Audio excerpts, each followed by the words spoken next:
গোসা ভাঙল নিয়ামতের একসঙ্গে দেওয়াল লিখনে মুর্শিদাবাদ লোকসভার তৃণমূল প্রার্থী আবু তাহের খান ও হরিহরপাড়া তৃণমূল বিধায়ক নিয়ামত শেখ প্রার্থী ঘোষণার দীর্ঘদিন পর আজ থেকে প্রচার শুরু হলো হরিহরপাড়া বিধানসভা এলাকায়। দিন দুয়েক আগেই প্রার্থী আবু তাহের খানকে নিয়ে বিস্ফোরক মন্তব্য করেছিলেন হরিহরপাড়ার তৃণমূল বিধায়ক নিয়ামত শেখ।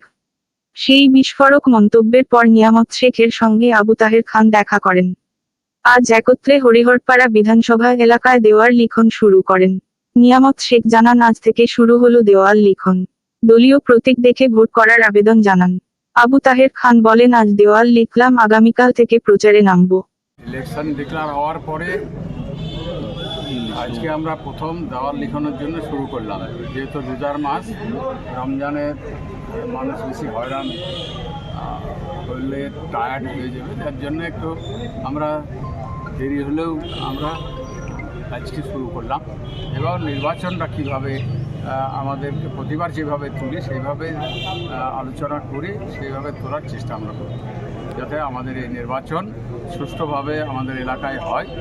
এবং এই নির্বাচনে আমরা আমাদের দলের সিম্বলের প্রার্থী যে হয়েছে তাকে এখানে বিপুল ভোটে আমরা এখান থেকে জয়যুক্ত করব। এখান থেকে আমরা বিধানসভার আমাদের বড় ভাই নিয়ামত সাহেব বিধায়ক, ওনার উপস্থিতিতে হরিহরপাড়া বিধানসভায় নির্বাচনী প্রচারের কাজ শুরু হচ্ছে দেওয়াল লিখনের মধ্য দিয়ে।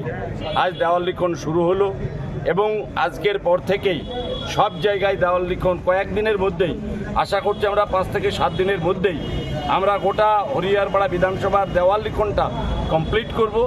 এবং ইতিমধ্যেই তারপর প্রত্যেকটা পঞ্চায়েত ভিত্তিক কর্মীদেরকে নিয়ে আলোচনা, যারা ভোট করে বুথের কর্মী, বুথের নেতৃত্ব দেন, অঞ্চলের নেতৃত্ব দেন, প্রধান মেম্বার, পঞ্চায়েত সমিতির কর্মকর্তা, সকলকে নিয়েই আমরা এই ভোট প্রচারে নিজের ছোট ছোট ইনডোর আলোচনা